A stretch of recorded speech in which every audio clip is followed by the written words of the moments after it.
사람의 의사소통에는 분명한 한계점을 가지고 있습니다. 말로만 전하는 언어로만 전달했을 때 사람은 대략 30%의 내용만을 이해한다라고 합니다. 그래서 소통하는 것이 얼마나 제한적인지 잘 보여줍니다. 여기 계신 전체 중에서 30%만 제 말씀을 이해한다고 생각하시면 되겠습니다. 사람과 사람과의 관계에서도 이렇게 소통하는데 어려움이 있는데 하물며 하나님과 사람 사이에 그 간격은 얼마나 클까요? 만약 하나님께서 자신의 관점에서 말씀을 하신다면 사람은 그것을 알아듣는 사람이 아무도 없을 것입니다. 사람의 말이나 생각도 이해하기 어려운데 하나님의 말씀을 하나님의 입장에서 이해한다는 것은 참 불가능한 일입니다. 그래서 하나님께서는 우리를 너무나도 잘 아시기 때문에 우리의 수준에 맞춰서 말씀을 하십니다. 아브라함의 이야기는 하나님의 약속과 현실에 처한 인간의 상황, 이 사이에 나타나는 긴장감을 잘 보여주고 있습니다. 75세에 아브라함이 받은 그 약속들은 인간의 관점에서 정말 쉽지 않은 것들입니다. 하지만 가능합니다. 창세기 11장에 보면 아브라함의 아버지 데라가 70세에 아브라함과 나홀을 낳았습니다. 그래서 아브라함은 하나님의 약속을 받았을 때 하늘의 별과 같이 많은 후손을 기대했습니다. 근데 시간이 흐르면 흐를수록 그 기대는 점차 사라지는 것을 볼 수가 있습니다. 아브라함의 현실은 늙어가는 자신이 있고 또 임신하지 못하는 그 아내를 보게 되었습니다. 그래서 약속에 대한 의심도 들고 또 다른 방법을 한번 써볼까라는 생각도 들게 됩니다. 이 두려움과 고뇌에 쌓인 아브라함을 향해서 하나님께서는 찾아오셨습니다. 다시 약속을 하시면서 믿음을 주십니다. 그 약속에 대한 말씀을 아브라함은 믿게 되었고 하나님 나라의 백성으로서 그 여정을 이어가는 것을 볼 수가 있습니다. 그래서 오늘 말씀을 통해서 우리의 삶이 믿음의 여정이 되도록 찾아오시고 인도하시는 그 하나님을 함께 묵상하고자 합니다. 먼저 첫 번째로는 하나님께서는 자신의 백성을 먼저 찾아오시는 분이십니다.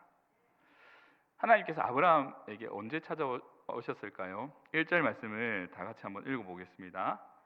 이후에 여호와의 말씀이 환상 중에 아브라함에게 임하여 이르시되 아브라함아 두려워하지 말라 나는 내 방패요 너의 지극히 큰 상급이니라. 아멘.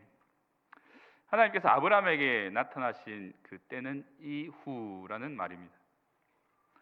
한글 성경에서는 이후라고 말하고 있지만 원어에 보면 이 일들 다음에라고 우리는 이해할 수가 있습니다. 이 본문의 사건이 그냥 독립해서 갑자기 일어난 사건이 아니라 이전의 사건과 긴밀하게 연관되어 있음을 보여줍니다. 아브라함이 창세기에 본격적으로 등장하게 된 것은 12장 때부터였습니다.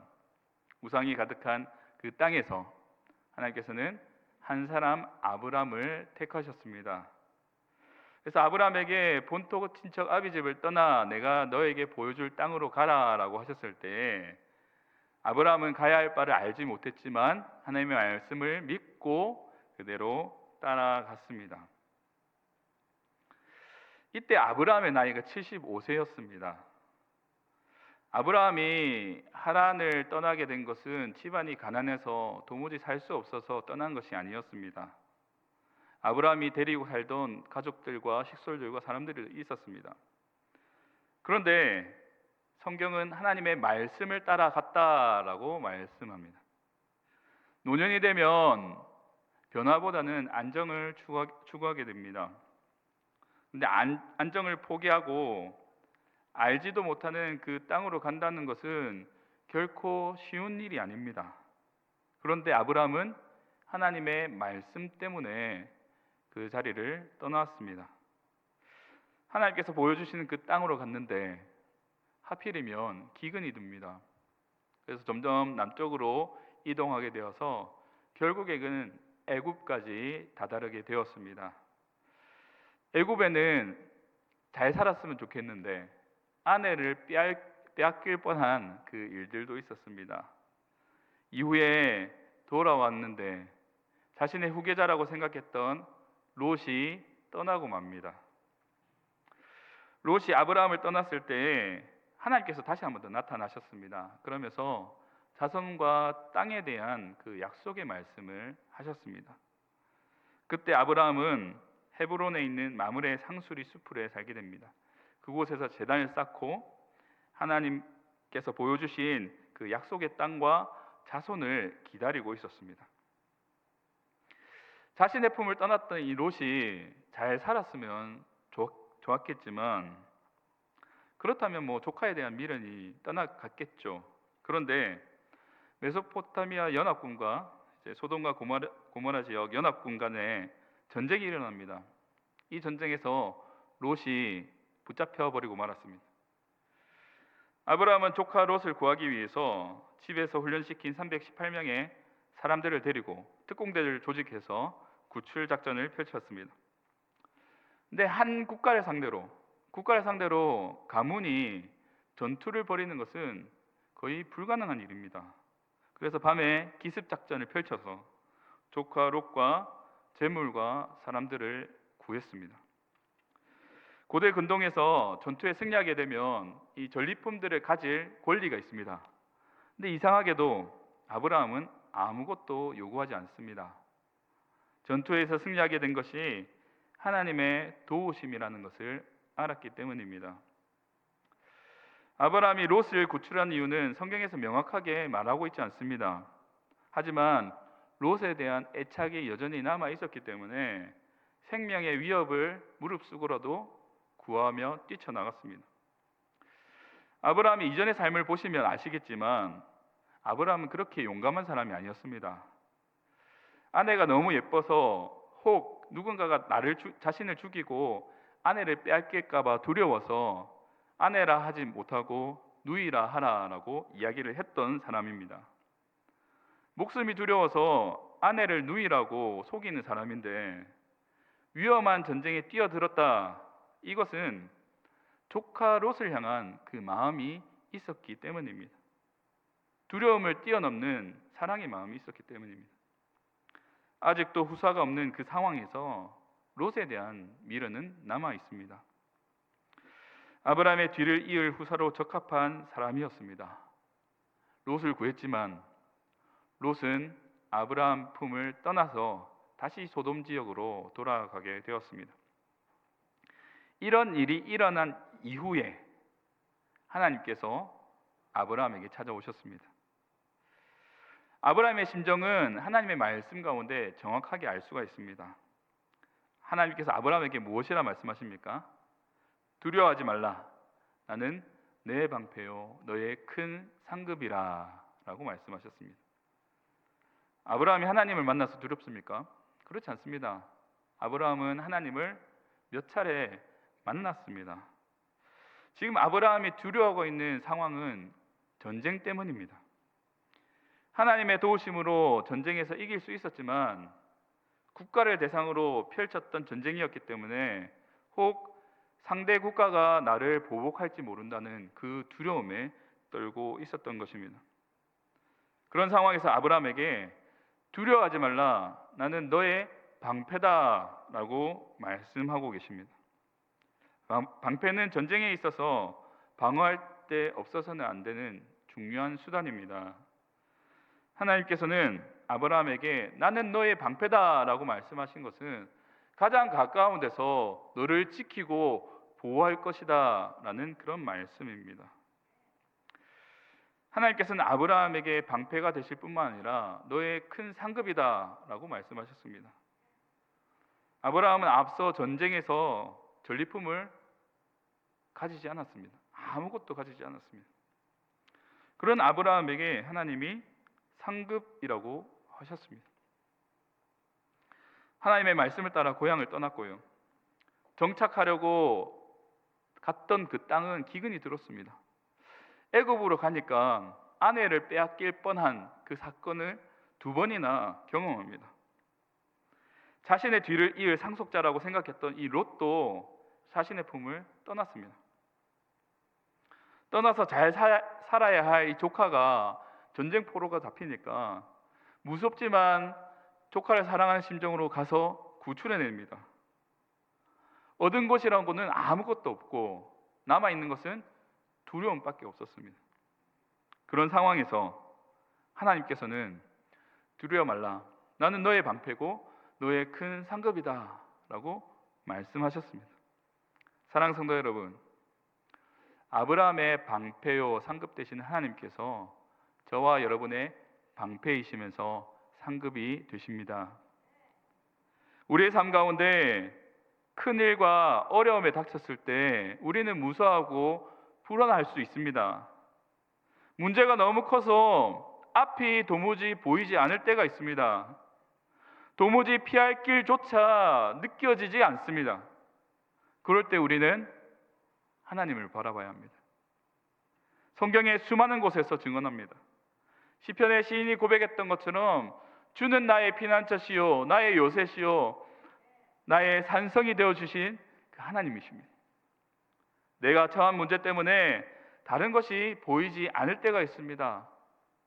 여전히 하나님께서는 나와 함께 하십니다. 두려움에 떨고 있는 그 아브라함에게 찾아오셨던 그 하나님께서 지금 어려움에 처한 저와 여러분에게 함께 하십니다. 내 문제 때문에 하나님이 없는 것처럼 느껴질 때가 있습니다. 하나님이 없는 것이 아니죠. 문제보다 더 크신 하나님이 계시기에 내가 하나님이 안 보이는 겁니다. 느끼지 못할 뿐입니다. 하나님께서 나와 함께 하심에 그 위로를 받으시고 새 힘을 얻고 살아가시는 저와 여러분 되시기를 주님의 이름으로 축복합니다. 2번째로 하나님 나라의 백성은 믿음으로 의롭다함을 얻습니다. 아브라함과 하나님과의 대화를 보면 참 진솔한 대화다라는 것을 느낄 수가 있습니다. 하나님께서 아브라함에게 찾아오셔서 내가 너의 방패고 너의 큰 상급이다 라고 말씀하셨을 때 아브라함은 자식에 대해서 이야기를 하고 있습니다. 2절을 한번 다 같이 읽어보겠습니다. 아브라함이 이르되 주 여호와여 무엇을 내게 주시려 하나이까 나는 자식이 없사오니 나의 상속자는 이 다메섹 사람 엘리에셀이니이다. 아멘. 아브라함은 이미 부유한 사람이었습니다. 가질 수 있는 것을 다 가진 사람이었습니다. 집에서 길리고 훈련시킨 318명의 사람이 있는 거 보면 이미 부자다라는 것을 알 수가 있습니다. 저희 집에 식구가 5명인데요. 식비가 엄청나게 듭니다.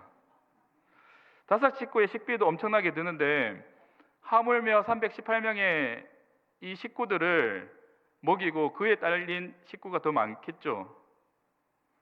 그 식구들까지 입혀주고 먹여주고 재워주려면 엄청난 재산이 필요합니다. 그래서 아브라함은 부자였습니다. 하나님께서 상급에 대한 말씀을 하셨을 때 전혀 마음에 와닿지는 않습니다. 그래서 자기가 가지지 못한 이 자식에 대한 이야기를 하나님께 하고 있습니다. 하나님, 상급은 필요 없고 저한테 자식이 필요합니다. 나의 상속자는 다메섹 출신 엘리에셀입니다 라고 지금 말하고 있는 것입니다. 아브라함이 자신의 상속자로 엘리에셀을 언급하고 있지만 정식으로 양자를 드리기 전의 상황입니다.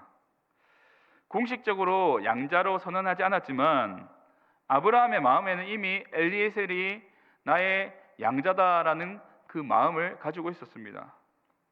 고대 근동에서 아들이 없는 사람이 자신의 가족이 아닌 한 사람을 양자로 드릴 수 있는 그 풍습이 있었습니다. 양자는 부모님이 노후를 책임질 의무가 있었습니다. 그리고 부모님이 돌아가시면 장례식을 치러줘야 할 의무가 있었습니다. 이에 대한 대가로 양부모는 자신의 재산을 양자에게 물려줍니다. 그런데 만약 양자를 삼은 다음에 친아들이 태어나면 양자를 쫓아내지 못합니다. 그래서 재산을 친아들과 양자가 공유하게 되어 있습니다. 근데 창세기 25장에 보면 아브라함이 그 재산을 나눠줄 때에 이삭과 다른 서자들에게 나눠줬다라고 말씀하고 있습니다. 이때 엘리에셀은 등장하지 않습니다. 창세기에 전혀 언급하지 않았던 아브라함 서자에게 그리고 이삭에게 재산을 물려줬다라고 말씀하고 있지만 엘리에셀은 빠져 있습니다. 공식적으로 엘리에셀을 상속자로 삼기 이전에 하나님께서 나타나신 그런 부분입니다. 3절에서 집에서 길린 자가 내 상속자가 될 것이다 라고 말하는 것으로 보면 지금 당장 이 사람이 상속자가 아니지만 이미 아브라함 마음에는 엘리에셀이 내 상속자라는 그런 마음이 있었습니다. 아브라함이 보기에 하나님의 말씀이 도무지 이루어질 기미도 없고 조카도 떠나버리고 그나마 집에서 엘리에셀을 딱 점찍고 상속자로 삼으려고 하는 그런 모습입니다. 근데 양자로 삼는다, 이것은 하나님께서 약속하신 이 자손과 기업을 내가 포기하겠다라는 말씀입니다. 약속의 포기는 하나님의 언약이 깨어질 위기입니다. 아브라함은 자신의 감정을 쏟아내면서 깊은 원망을 하고 있습니다. 아브라함의 입장에서 롯도 떠나버리고 무섭지만 그 적국에 가서 롯을 구출했습니다. 근데 롯도 다시 떠났습니다. 전리품도 얻은 것도 없습니다. 몸과 마음이 지쳐버렸습니다. 이제는 다메섹 이방인 출신 한 사람을 내 상속자로 택해서 그냥 끝내버리자라는 상황에서 하나님이 나타나시니까 감정이 격해지기 시작하는 겁니다. 근데 이 원망하는 이 감정 가운데 하나님께서 이렇게 말씀하십니다. 그 사람이 아니라 네 몸에서 날 그 사람이 내 상속자가 되리라. 하나님께서 말씀하시는 상속자는 아브라함과 제일 가깝다고 생각하는 엘리에셀이 상속자가 아니라 먼 미래에 태어날 아브라함의 아들 엘리에셀과 비교되지 않을 만큼 가장 가까운 내 몸에서 태어날 그 사람이 상속자다라고 말씀하십니다. 네 몸이라고 구체적으로 표현하고 계십니다. 이전에는 하나님께서 아브라함에게 자손과 땅에 대한 약속을 하셨을 때 아브라함은 그것을 문자적으로 받아들이지 못했습니다. 자녀에 대한 약속을 이해하지 못하니까 아내를 누이라고 2번이나 속여서 다른 사람에게 빼앗길 뻔한 일이 있었습니다.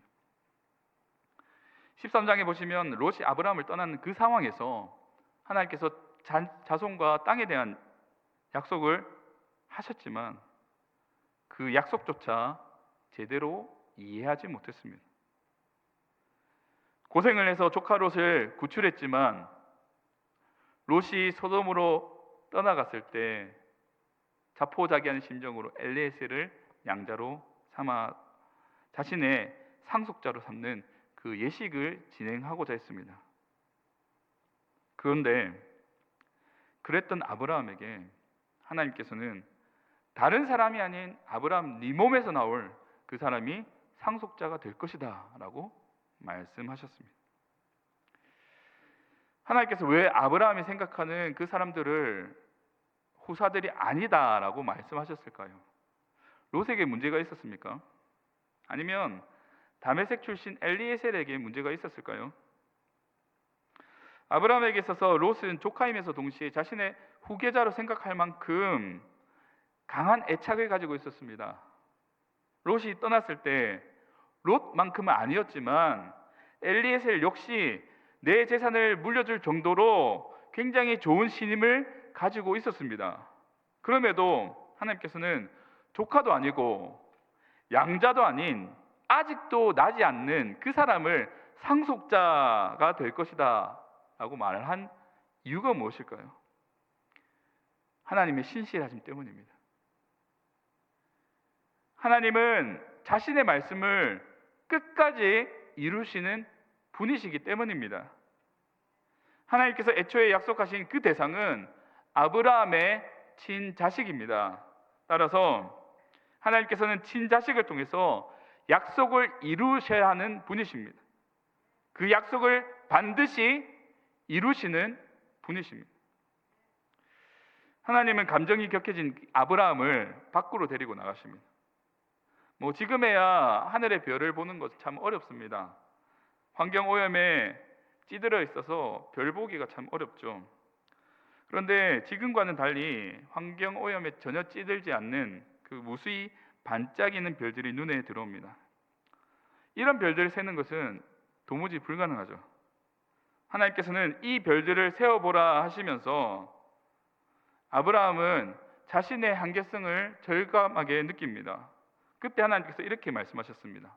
네 자손이 이와 같으리라. 아브라함은 할 수 없지만 하나님께서 하시겠다라는 말씀입니다.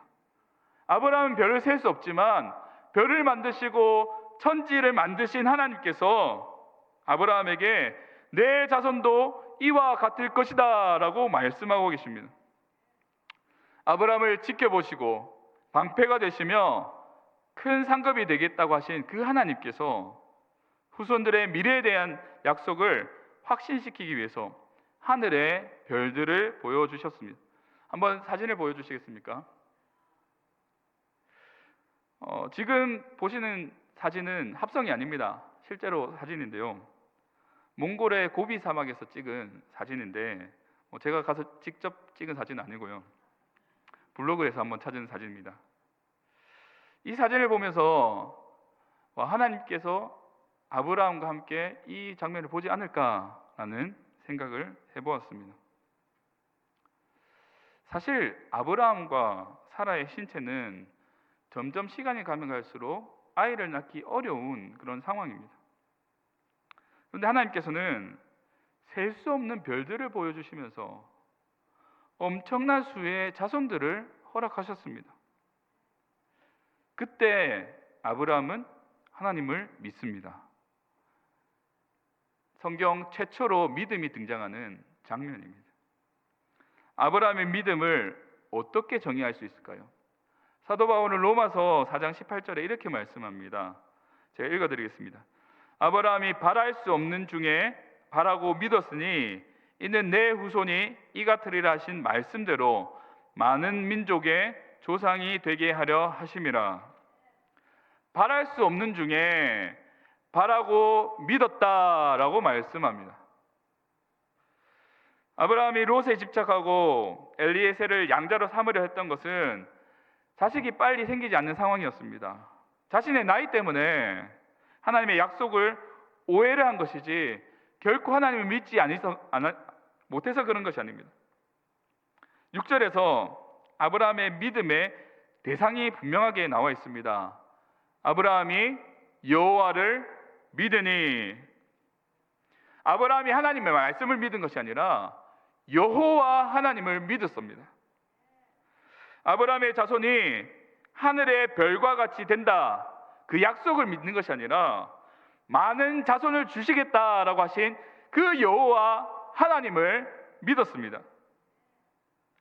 아브라함의 믿음은 창세기 12장부터 쭉 시작됩니다. 그런데 지금 나타난 이 믿음은 처음부터 시작한 그 믿음이 아니라 아브라함의 자손을 하늘의 별과 같이 주겠다라고 하신 그 여호와 하나님에 대한 믿음입니다. 하나님께서는 이런 아브라함의 믿음을 보시고 의롭다 여기셨습니다. 아브라함이 도덕적으로 완벽한 사람이기 때문에 의로운 것이 아닙니다. 하나님께서 너 의로운 사람이다 라고 해주신 겁니다. 구약에서 언급하는 의라는 것은 보통 하나님과의 관계성을 나타내는 말입니다. 노아 역시 당대의 의인이다, 완전한 자다라고 평가합니다. 왜 그럴까요? 하나님과 동행했기 때문에 의로운 자다라고 평가를 하고 있습니다.